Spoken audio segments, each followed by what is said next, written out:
Hi, everyone. This is Marie Goodwin, the local peace economy coordinator with CODEPINK. I'm here with Stephanie Harrison, and she is the author of a great new book called The New Happy: Getting Happiness Right in a World That's Got It Wrong.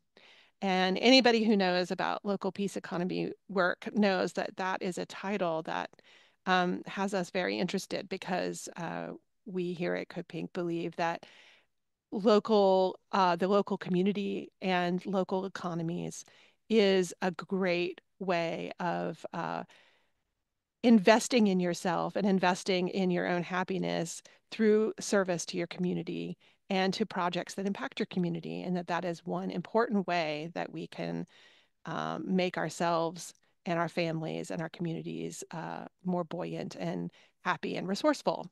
So I'm going to let Stephanie introduce herself and her background a little bit, but I just wanted to welcome her. Welcome, Stephanie. Thank you. I'm so happy to be here with you. My work really began with my own personal dissatisfaction with happiness, with the way that I have been trained to think about happiness, and it ultimately led to my own sort of personal misery. And many ways, out of that pain, I wanted to figure out, is there a better way to pursue happiness that not only would work for me, but also would ideally have a positive impact on the world? And so I ended up going to grad school and writing a thesis arguing that we have gotten happiness all wrong. And ultimately, that's really been the basis of the work that I've been doing.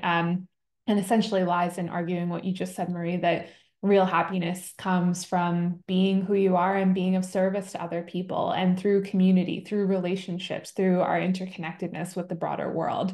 So it's just an honor to be here with you to talk with someone who is doing this important work. We were chatting before I started the recording about the fact that you live in LA and have been a witness to and a participant in the fires and in the response to the fires. Can you talk a little bit about what you saw and how it impacted you? Yeah, so we are situated sort of in the middle of the two major fires, the Palisades fire and the Eaton fire, but we did have to evacuate for several days due to another one that sprung up that was thankfully put out. And what was incredible about what I witnessed in the response to this widespread suffering was, in a city like LA, which is often characterized as being very disconnected, very superficial, hyper individualistic, all of these sort of different modalities of being that might not seem aligned with community, is the response that people had, the desire that people demonstrated in wanting to show up to help others, and how quickly communities came together to support one another. And it was incredible because not only were different mutual aid associations activated, but families, neighborhoods, schools, local businesses, they all came together to try to do what they could to help those who had lost so much.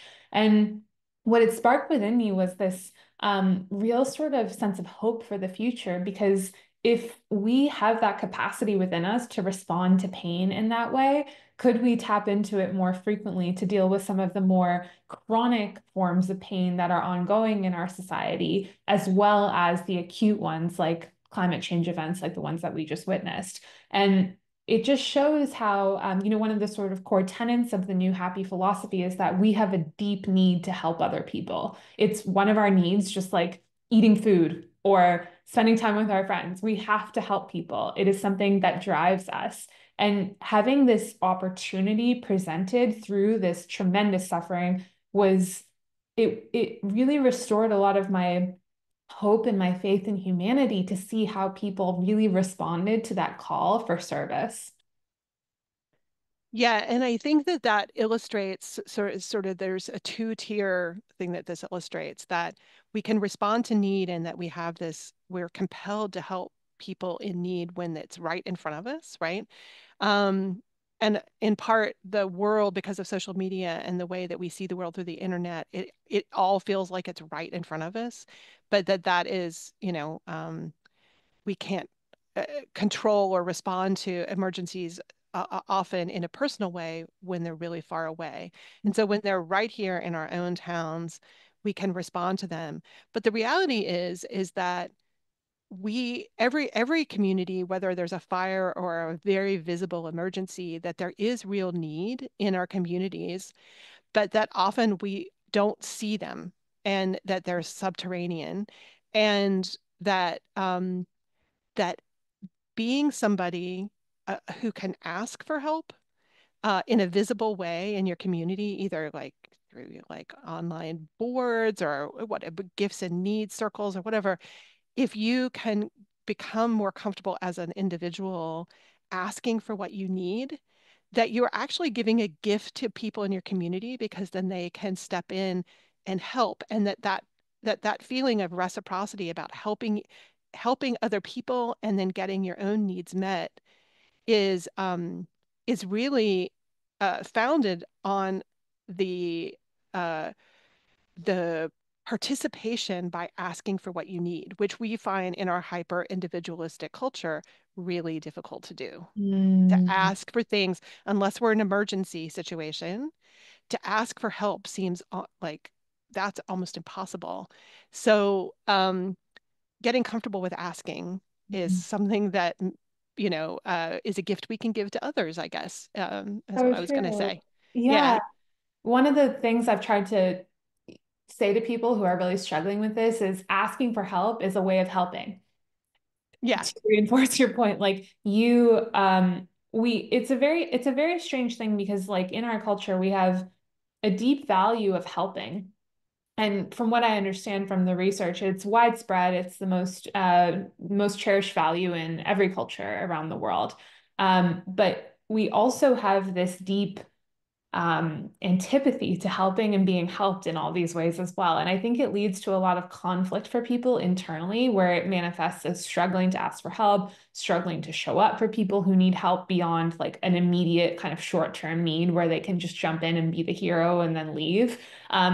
There's all these kind of like different conflicts and challenges that result from it. And I think that the more that we can conceive of helping as this practice, as something we're doing all the time, we're always either giving or receiving. It's just so embedded in our lives that we take it for granted. Sometimes that can also help too, in terms of almost like destigmatizing it in some way and recognizing, like you don't have to be the hero. You don't have to do everything by yourself. You're already getting tons of help. You might as well be explicit about it.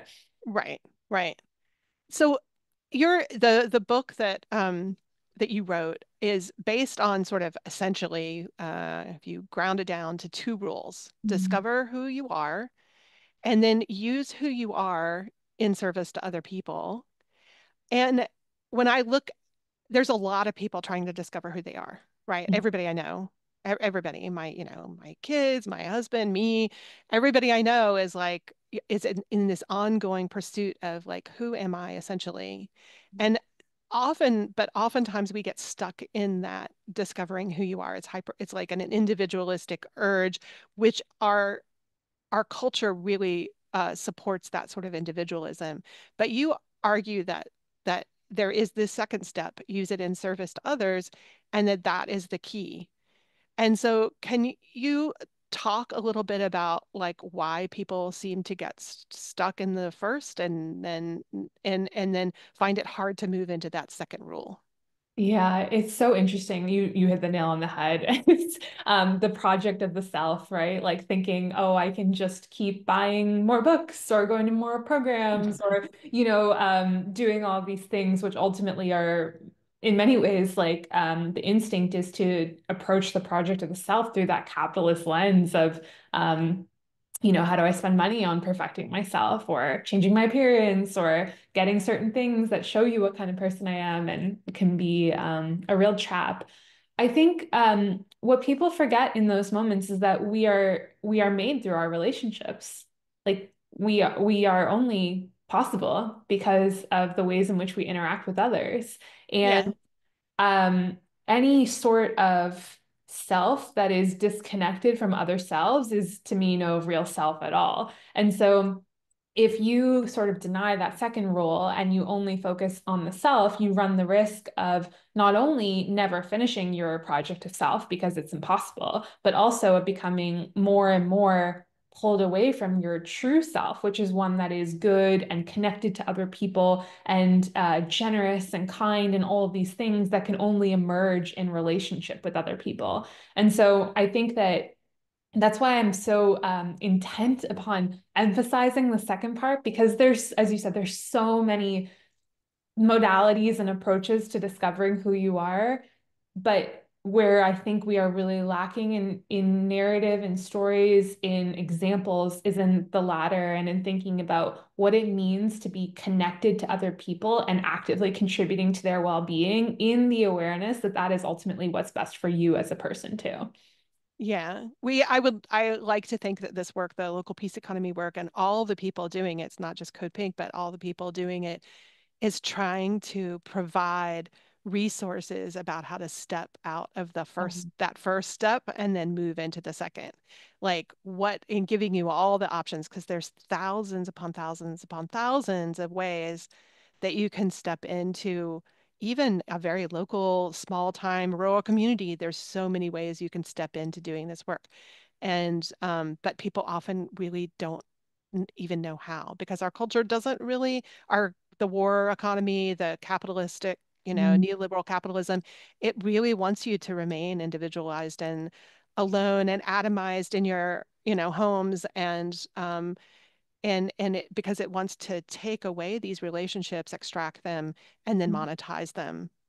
And and that's how it works. And so anything that you try to reclaim for yourself is removing capital from the capitalistic system, that we embrace. And there's other ways of doing it. And that's what the Local Peace Economies Project and so many others are trying to show and help and facilitate. So Oh yeah, what you're doing is incredible. I see that. I see it as completely emblematic of that, and I'm so thankful for all the work that everyone is doing to make it possible to take that step. yeah, it's it's great. And books like this, like your book, it's really helping to get at people where so that they can emotionally experience like the ways where growth is where they might have focused on growth before, but how to take that next step. It's really this perfect example of identifying, yes, we have to figure out who we are, but it's not a step one, step two. It's like you have to that you will find out who you are through the in service to your community. It's a what is it, a complete circuit. You have to Yeah, do one to do the other, and that, your book really focuses on that. And I really appreciate that about the book. thank you. Can you talk about you mentioned a lot of studies, right, throughout your book about the research for this, and I'm a scientist at heart, and enjoy science as a modality of learning. And so, can you talk about one or two studies that really bring home some of these concepts that you enjoyed learning about when you were doing your research? Yeah, gosh, it's like choosing my children.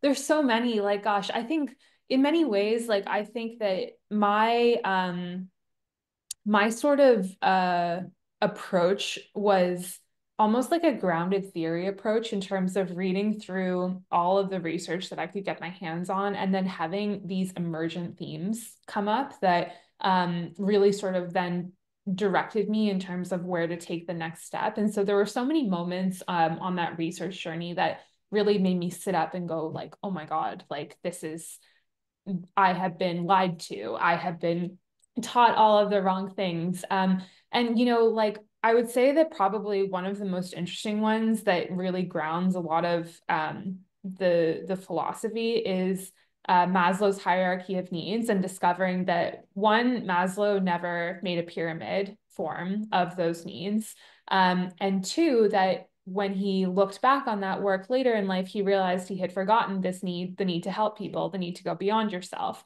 And unfortunately, that's not reflected in, modern textbooks. And so every kid who goes through, a basic psychology course is being taught that there's this pyramid of needs you're supposed to follow, and the very tip top is self-actualization. And that is the ultimate thing that you can strive for. But what is missing is the fact that Maslow recognize later in life that the only way to self-actualize is by self-transcending. And it's the exact thing you just said of this circuit that works together.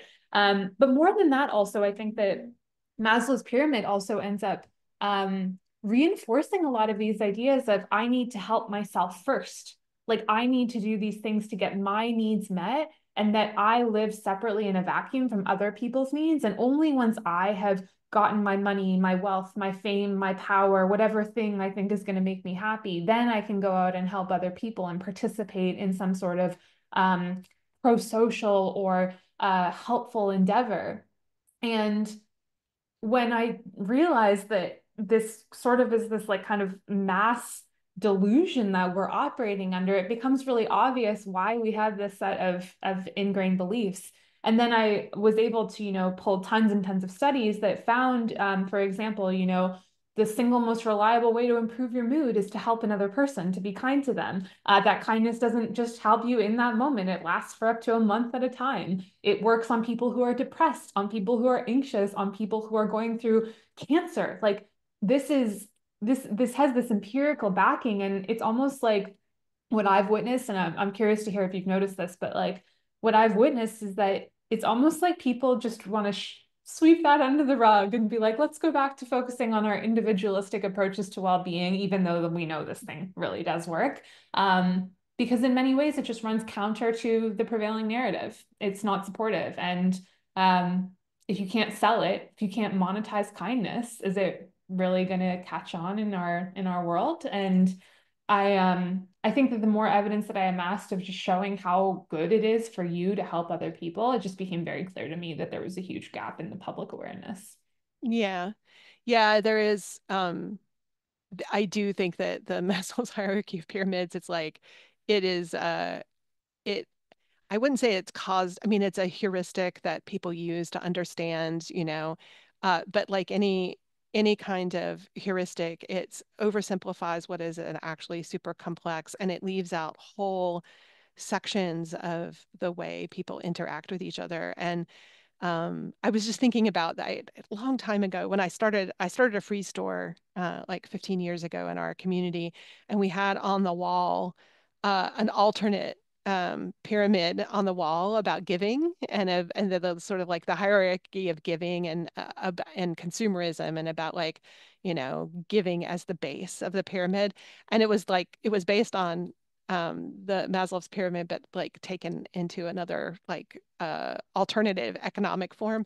And people really responded to it because they have this memory of, right? Yeah, This yeah, memory of Maslow in the back. And it's like, oh, that's how we have to organize, the food pyramid. Like, and the food pyramid, my adult life, you can look at it and see, yeah, that's bull. Like, you can't eat like that and be a healthy human being. And it's like we try to simplify these extremely complex systems into something like, like this ba like a basic essential structure like that. And it does more harm than good, I think, to yeah. essentialize things.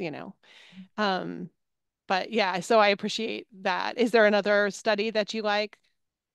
I think one of the ones that I find really moving is that when you have an experience of awe, it helps you to feel more connected to all of humanity, and then that drives your pro-social behaviors. And so anything that you can do to cultivate the emotion of awe in yourself, in your kids, in your community, at work, the more that you can do that, the more the easier people will find it to be able to tap into that generous and good nature that they have. I think that the power of emotions to stimulate change is something that we are only really scratching the surface on as a collective. And the more that we can cultivate those moments of going beyond ourselves emotionally, the more that we'll be able to see the behaviors that are desired and supportive of the world we're trying to build. Yeah. My daughter wants to be a neuroscientist, and so I read to try and to keep up with her. I read a lot about neuroscience, and I wonder if there's like in neuroplasticity, if like the same neurotransmitters that help produce that feeling of awe. Because I don't want to, I'm definitely not somebody who like um essentializes all experience down to what neurons are connected to each other. But if you are reinforcing that with especially as a child, like helping children see and feel awe throughout their life, if Mm. those same neurotransmitters then help commit them to prosocial behavior as teens and adults, and like if there's a relationship between that, it's like, I That's a wonder. really cool question. I want to know the answer to that too. I'm going to look it up as soon as we're done and Yeah. see if there's anything on it. I'm like, I wonder if So that's true, cool. because it feels like it would be connected, Yeah, right? for sure. Because I mean, Yeah, like I've yeah. noticed myself, like, like one of the things that I feel equips me to talk about this shift from, like what I call old happy to new happy is because I've done it. Like I was very immersed in old happy culture. I believed in it.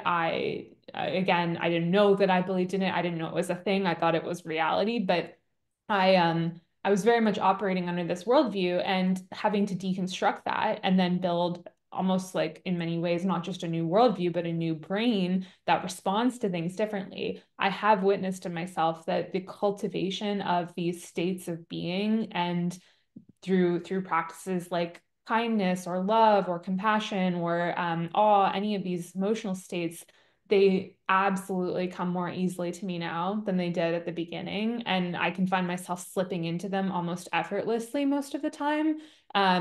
And I can only imagine the benefit that would have happened were I doing that from an earlier age.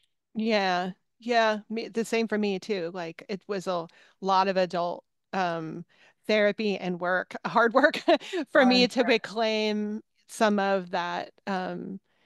Yeah, like I wouldn't say I struggle with happiness, but it took a lot of adult work to find the things that consistently, and a lot of it was being in service to other people, Mhm. frankly, that consistently elevated mood. It was being in service to other people and also connection with nature, Yes. Like and I deep just connection. Yeah. like that's beautiful, right? Because I see that like sometimes I describe happiness as the state of being when you're connected to yourself, others, and the world. And like that world part of being connected to nature. I remember speaking of studies, there was one study that I wasn't able to include because I had a whole little section on the relationship with nature because I it's part of us, right? As you said. Mhm. Um, and there was an experimental study that was done on people who moved to environments that had more nature than their previous homes in a city, and their well-being went up like 4 points on a Yeah. scale. Like it's mind-blowing the impact it has. And again, once like our culture has divorced us from our relationship with nature and therefore from ourselves and from others. Yeah, unless I can make money on it, then you Oh can. yeah. But and I also really believe, like, when we say community, often people just think people, but the more than human, like I take a very, sort of indigenous North American, indigenous peoples in general that see the more than human world as part of the community. Like I, I really, it's, your relationships are have a different sort of, there's a different relational quality with a tree than there is with a human being, but they're no less part of a community in my mind. Oh, And I feel like a lot of people forget that yeah. they're in relationship. Terence McKenna once said, "The world is alive and speaking. This is not a metaphor," right? Mm. And so I try to take that very seriously. The world is alive and speaking. This is not a metaphor. There is aliveness around us, even if we're alone in the woods. And so being in service to that community as well is an important part of this, of this, what we're talking about here, the topic that we're talking about here. Speaking of Um, awe, that gave me a sense of awe. Thank you. yeah, I love that quote by Terence McKenna. I love it. I hope he really said it. I haven't fact checked that he said it, but I think he did. Um, I A lot of people feel, especially in this climate, with what's going on in the United States right now and in the world more broadly, they feel really broken by what is happening today. Like just really demoralized. And I mean, so many people, activists around us, there's a lot of urging activists like, dig into your community, do work in your community. Like that's where we have to ground ourselves right now. Like, don't let dismay overwhelm you. But a lot of people are feeling overwhelmed, right? Um, that coupled with the fact that our culture really tells us that we're just broken in general. Like humans are destroying the planet. He, Hmm.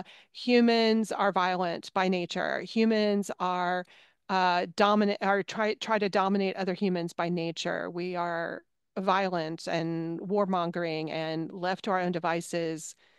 We will hurt others and the world. And that being that constant messaging that we're broken by as a culture and that we're broken as individuals um, it feels sort of ever present and oppressive. And how um, how can we use like this new way of thinking about happiness to counter this feeling of the like I'm personally broken and that humans are irrevocably broken? Mm.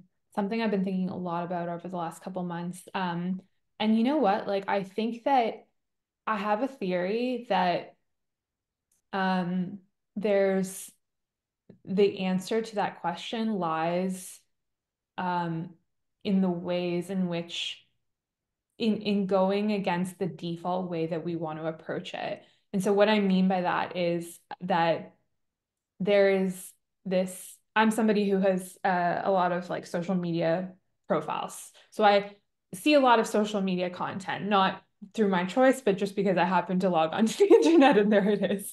Um, and so as part of that, I see a lot of self-help or mental health content.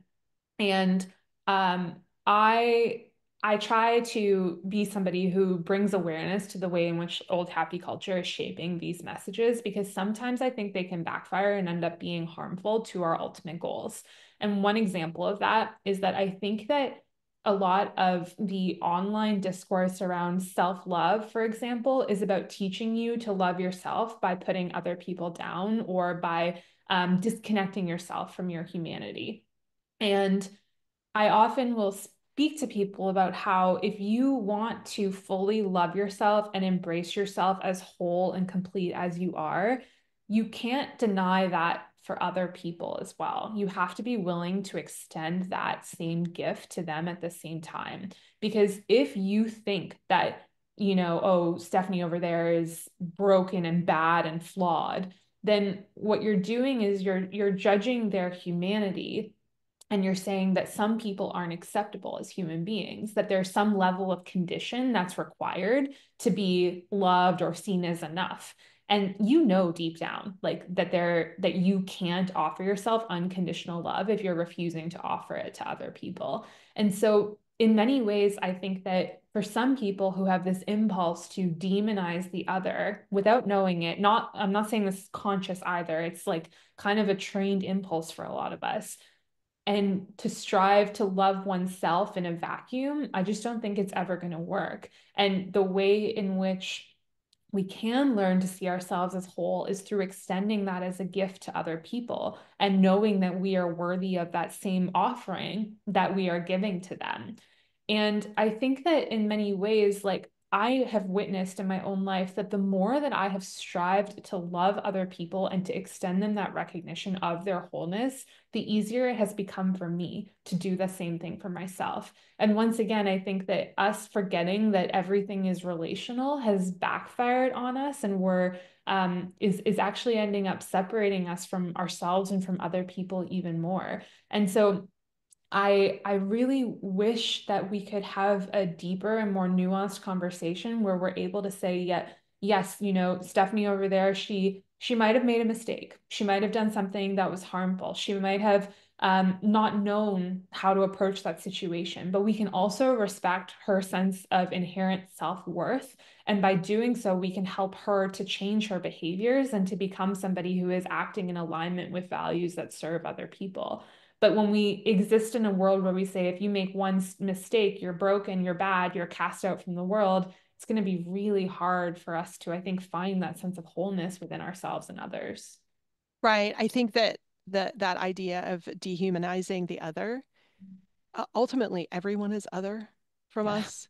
I mean, everyone holds different views and values. We're not identical little bots walking around with the same ideas, right? So, and what I'm watching is that other has become um, much more pronounced, like the readiness to decide that that other is even over very small things. I mean, they're large to some people and small, but the reality is everyone's other. Everyone has other opinions. Everyone has otherness to them. We That is essentially a human quality.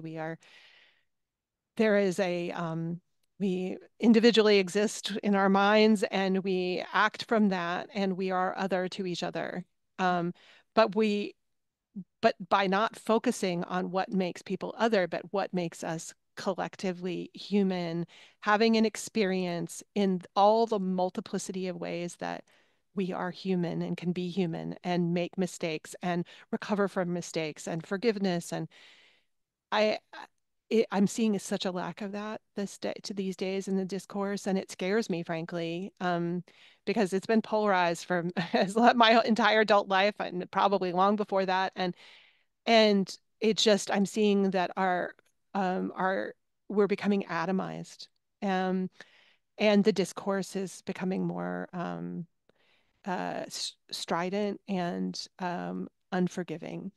And Um, so perhaps some of this work where you're saying, okay, instead of seeing other people as other and isolating myself in that, that you commit to giving and participating with people who are different than you yeah. and uh, becoming relaxed about listening more and having conversations rather than arguments and practicing deep empathy where you say or in your mind or in your voice like if I had lived the totality of your experience in your life, I probably would make those same decisions. You aren't inherently a horrible person because you decided X. If I had lived your life, I probably would have made that same decision, right? That allows people to be seen as equals, even if different, right? Yeah. And Beautiful. so I think that your focus in your book and local peace economies and all the people doing this work, that the idea that we focus on collective action with people different than ourselves in community and with communication is really the only way to heal this. Um, uh, I mean, I don't, I struggle to say the only way, like as an extreme, but it is a one key way to heal this divide. Yeah. And I feel like I'm inclined to agree with you on the only because it feels like it's the backbone that's required for everything else to be built upon, you know? Like who am I to decide who's worthy of help? Like my job is to help. My job is to show up for people and to help meet their needs. And ultimately, I think I generally have a very kind of like needs-based approach to this on the psychology front, which is that the reason why people behave in certain ways is because their needs aren't being satisfied. And so me judging them, as you said, for not having their needs met because of the complex totality of experiences that they've had in their lives and the systems that they have to participate in, and then denying them a further need to help them in the way that I have access to Right. really seems counterproductive. Right. It doesn't, it's not, it's given as punishment, right? Like, I'm going to punish you. But what it really does is it's a blowback on ourselves because then we've burned yet another bridge, and we're cutting ourselves off from connection and story and relationship. And it's, it's, it hurts them, but it hurts us as well. So, Like I mean, I want to think that I want to believe that in my worst moments, in the times that I have made mistakes or hurt people unknowingly or done anything that was harmful, that I was still worthy of receiving help from other people. And ultimately, I think that that's what we all want. We all want to know, like, to me, that's really what love is, right? Like, to know that you're not alone in something and that somebody will show up to bring their selves to bear upon whatever challenge you're facing. To me, that seems like the core and the crux of a loving connection or a relationship. And I think that and I'm not saying this in any way to excuse harm that's done. I think people should be held accountable, that there should be Yeah. systems of restorative justice and all of that, just to like be really clear. But I I think that there is a way to do this where we recognize the inherent worth of the other person and honor that they are worthy of compassion too. And that by me meeting somebody in their moments of pain, it proves to myself that I'm also worthy of that and that I'm whole and enough, even in those moments where I don't show up the way I want to. Right, right. With the meeting somebody in that way with the hope that in my worst moment, I too can be forgiven and helped and held up by the community. Yeah. I think that that's really super important. The last CodePink radio that I did an interview for was with my friend Stephanie Rearick, who runs a mutual aid network in Madison, Wisconsin. And the focus of the time bank that she helped start there was a youth court, a restorative justice youth court, where instead of the school to prison pipeline, young people were put into this system of being held in groups by their peers and that um, that they were given access to peer mentorship and peer justice rather than a court system. And it was very successful. And I think that that's a really shining example of like, I'm really grateful for the fact that the internet did not exist when I was a young person, because because I think we all make a lot of mistakes when we're young, and now it's videotaped and up on the internet forever.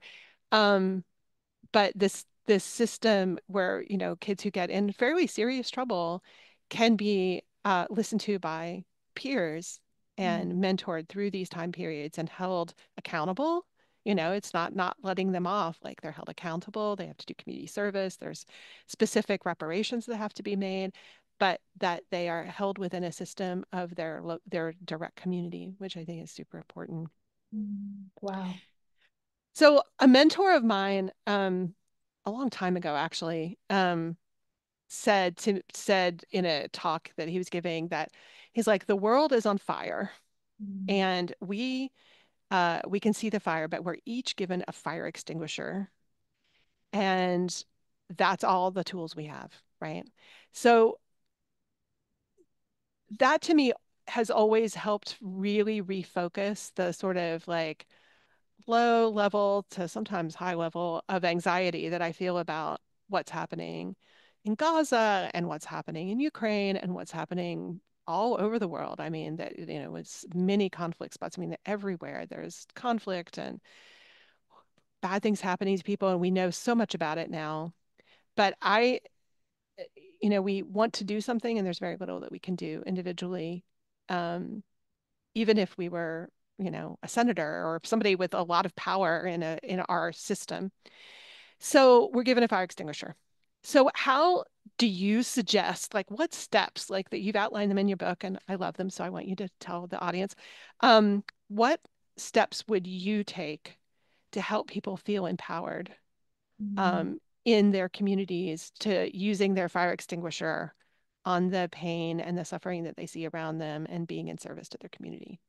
I love that line, by the way. I will remember that forever. Thanks for sharing that with me. I feel like it sums it up so perfectly. Every There are so many traps that we get sucked into that prevent us from doing that, from using our fire extinguisher. I think it can be helpful to make ourselves aware of them, like the individualistic conditioning that tells us that if you can't save the world by yourself, you shouldn't even try. Or, if you have to work a job to pay the bills, then, you can't do good in the world simultaneously, or any of these sort of stories about how you're supposed to help, or what's acceptable and what's not. What I think is really important is figuring out the unique way that you are positioned to serve. And that looks like turning inward and identifying the gifts that you possess, the things that bring you joy, that make you come alive, that are important and needed. Because, like when I look at our world, I'm like, we've got 7 billion people, and every single one of us is different. And every single one of us has a chance to show up and offer what we possess within us as our gifts and what we've learned and what we can do, and that will be needed by another person, and we all could match those things up perfectly and fulfill everybody's needs at the same time.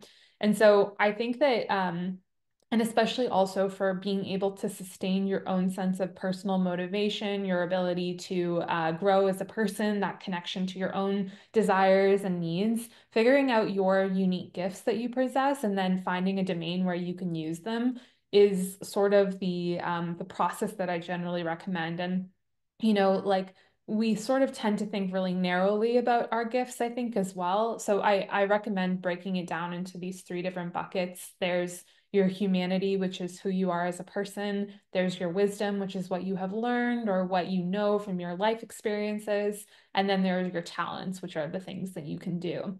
And then asking, like, who could benefit from these? Where could I put these to work in order to help other people? And maybe it's at work by taking on a project or by even doing your work a little bit differently. Maybe it's through your community and how you're showing up in your neighborhood and participating in the peace economy or any other form of disrupting capitalism.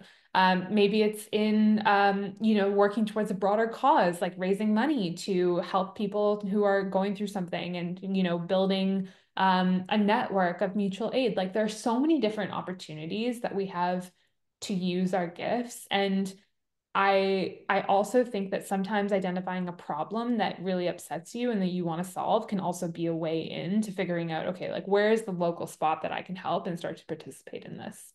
Yeah. Yeah, like really narrowing it down to um where would the feeling of joy and awe, right? Where would that come from if I could help solve a problem, even if it's just giving somebody a ride to the airport. Like somebody has a very, like, even if it's a small problem, like, you know, would it, what would it feel like to be a helper in that way? And, um, and I think the more that you do that, the more the feedback of being a helper, and then people begin coming to you and asking. And I think that can be a double-edged sword because you can give and give and give and be overrun by that. But so you have to know yourself in the way that you advocate, knowing your own boundaries around time and stuff. But there's a feedback loop of being identified as somebody who is a helper, right? And but also being really conscious of the fact that you have to ask for in turn for what you need from your Yes. community. So like I'll give an example of that, and then I know that you have a hard stop in a couple of minutes, so we can end with that. But my husband was in a really serious motorcycle accident and almost died and didn't work for 6 months. And our family, I had two kids, they were young, and um, I had done all this community work. And when we were in this emergency, the community just rallied around us. There was a fundraiser, a GoFundMe, like the local bar gave a fundraiser. People came and stacked wood because we heated our house with wood. We had a 300-year-old house and burned 8 cords of wood a winter. And so people came and stacked wood. People came and cleaned. They brought us meals. A friend came over and helped care for my husband. She's had medical expertise and it was hard for me to ask for that help, but we were in such an emergency situation that I had to. And it was a time where I had to force myself to overcome that conditioning of asking for help. Um, and people gave and gave and gave. And it has instilled inside of me a desire that I feel like overfilled a well that I now can't really ever drain. Like I want, because that I asked for help, people gave the help. And now I feel like I really want to help people whenever I see them in pain. And it helps me remember that source of comfort and joy and support that I got from people. And it is a source of happiness um, in a different level, on a different level than it was before the accident. Right. Wow. And so I feel like really uh, examining our own inability to ask for help when we need it is something that is like it's such a hyper individualistic way that our culture is, and that's one place that we could go to really do some work on ourselves and see how the war economy and neoliberal capitalism has robbed us of our essential getting our needs met. So yeah, What a just one. story. Thank you for sharing that with me. I mean, I think I think it's so spot on. Like, because also one thing that I've witnessed in myself and heard from many other people is if you if you don't feel you're getting the help that you need, if somebody like me turns around and tells you you should help more, it can feel very invalidating to your needs. And receiving, knowing that you are cared for in that way and that you are loved is the way to heal that feeling, right? That sense of, oh, well, nobody helped me. And like, I'm not sure, like, I have enough to give away, Mhm. and again, like, this is another part of our culture that conceives of help as like like you have a finite amount of resources that you can give away and you should always kind of like hoard some for yourself, or even like I've heard from so many people that they conceive of asking for help, they think about, should I use my points on this? Like I have a certain number of points in this relationship. And if I use them up, but then I need something else, then I won't be able to ask for it. And it's those kinds of mentalities that we can disrupt by doing what you're suggesting of really leaning into that discomfort and asking for help even before it becomes an emergency, even when we just think it would be nice to have somebody help me right now. Yeah, yeah, and it seems to be a key stumbling block to genuine relational community system building, like like in a local systems, like your neighbors, the people, and like people who go to church and your community, like really building real relationships, because relationships are built on interdependence. They're not built on co-consumption, like going to the movies together or No. right, like Such a it's good not. line. Oh my God, that's so brilliant. And so like it's this interdependent web of gifts and receiving gifts and asking and getting and getting your needs met, that web is what supports community, and it's not co-consumption. Yeah. Well, I think this needs to be a place where we end. And thank you so much for coming and joining us for CodePink Radio. And I wish you all the best with your book. It's Thank you. wonderful. So, yeah, Thank you so much for having me. It was such a joy to talk to you. you too.